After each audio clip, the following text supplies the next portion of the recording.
The total land area of China is around 9.6 million square kilometers, which places it in third place among all countries in the globe in terms of land area. At its peak, however, China covered an area that was significantly more than 9.6 million square kilometers. According to historical archives, the total land area of China measured 13 million square kilometers when the Manchu Qing Dynasty was at its most prosperous point.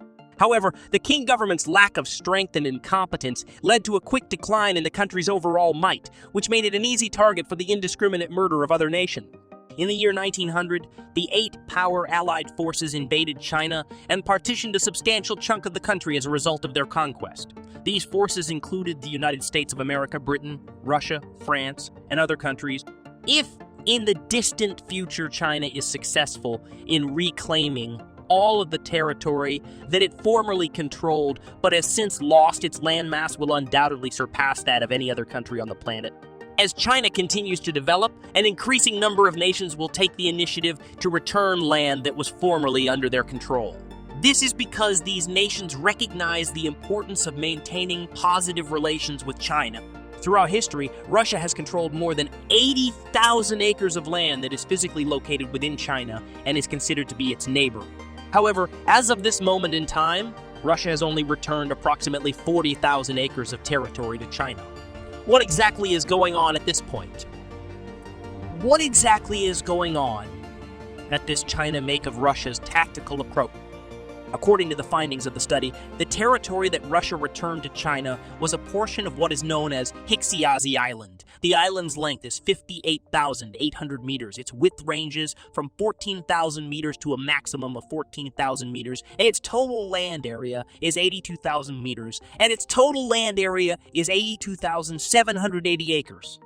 In China's Heilongjiang province, the city of Fuyuan is where you'll find it.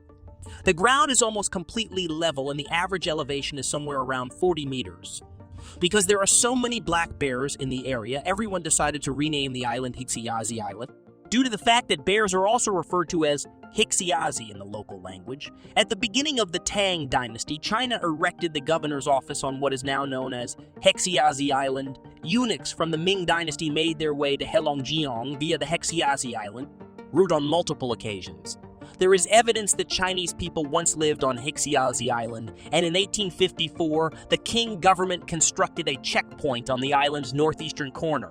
There is abundant evidence to suggest that Hexiazi Island has been a part of the territory that makes up China for a very long time. In that case, how significant is the island of Hexiazi to China? Russia was responsible for restoring a total of 40,000 acres, which is equivalent to half of Hexiazi Island. Regaining control of this region would be a significant triumph for China on a strategic level and would be evidence of the country's growing power. In addition, this area is fantastic for tourism because it contains attractions such as Hexiazi Island Wetland Park and natural species such as black cranes and red-crowned cranes. It is the location in China where the sun rises early in the morning, and it is also the location in China that is furthest to the east. People are welcome to come to the island and take in the sights anytime they have the opportunity to do so without restriction. In modern times, China has also developed Hexiazi Island into a well-known tourist destination. As a consequence of the island's rising profile, this has contributed to the expansion of Heilongjiang's economy. Over a period of more than 80 years, the Soviet Union maintained possession of the Hexiazi Island in China. China did not have the capability to invade the Soviet Union at that time because of the circumstances that existed at the time. Following an improvement in relations between China and the Soviet Union, China was never given the opportunity to recover control of this territory. The Sino-Russian relationship began to develop at the same time that Russia assumed possession of this land from the former Soviet Union. This led to a change in the situation.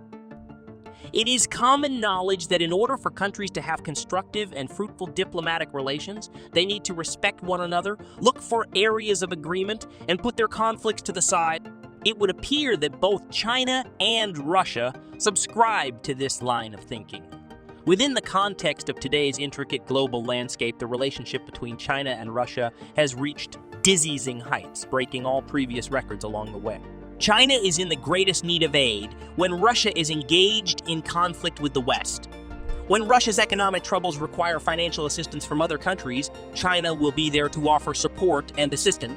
Russia has assisted China in avoiding a great deal of difficulty and has served as the country's primary line of defense against the persecution of China by the United States. In addition, China purchased a significant amount of oil and gas from Russia, which was a boon for that country's faltering economy. As a consequence of this, China and Russia have strengthened their alliance, and as a result, China now has the opportunity to recapture a portion of the land referred to as Hexiazi Island. But why did Russia just hand over to China half of the region that makes up Hexiazi Island? When it came time for China to recapture the island, China asked that Russia hand up the Hexiazi Island in its entirety. Russia complied with this demand. During the course of the negotiations, China obtained the information that the Hexiazi Island had a substantial amount of infrastructure built by the Russians, including churches. The restoration of the entire Hexiazi Island would make it difficult for China to deal with these facilities in any way that is convenient. After some time had passed, China arrived at the conclusion that it would only be able to retake half of Hexiazi Island, taking into account both historical and practical factors. This contributes to the maintenance of Sino-Russian connections and has the potential to actively assist the comprehensive growth of both countries' economies. In an effort to foster peaceful relations between their countries and adhere to the principle of mutual benefit, win-win results, and collaborative growth, China and Russia have constructed Hexiazi Island as a bridge to connect the two countries.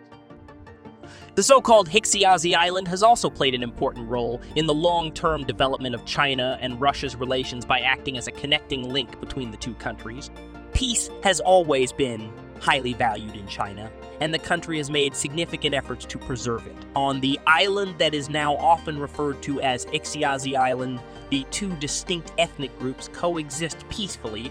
Russia has returned the island known as Hexiazi, which serves as a symbol of the goodwill between China and Russia.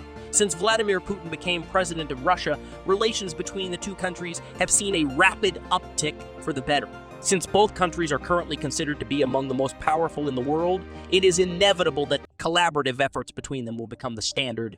Strong economic relations exist between the two countries, in addition to the tight military and technical collaboration that exists between them. The two countries will, without a doubt, come to an understanding of one another via patient communication and will eventually address the historical disagreements in an appropriate manner. As a result of the shifts that will take place in the political and economic climate of the world in the year 2020, it is claimed that the relevant Japanese authorities have openly announced that China's GDP will surpass that of the United States in the year 2028. Even more presumptuous is the assertion made by the International Monetary Fund, which is that China may overtake the United States earlier than anticipated in the year 2026. This indicates how strong China's national strength as a whole is.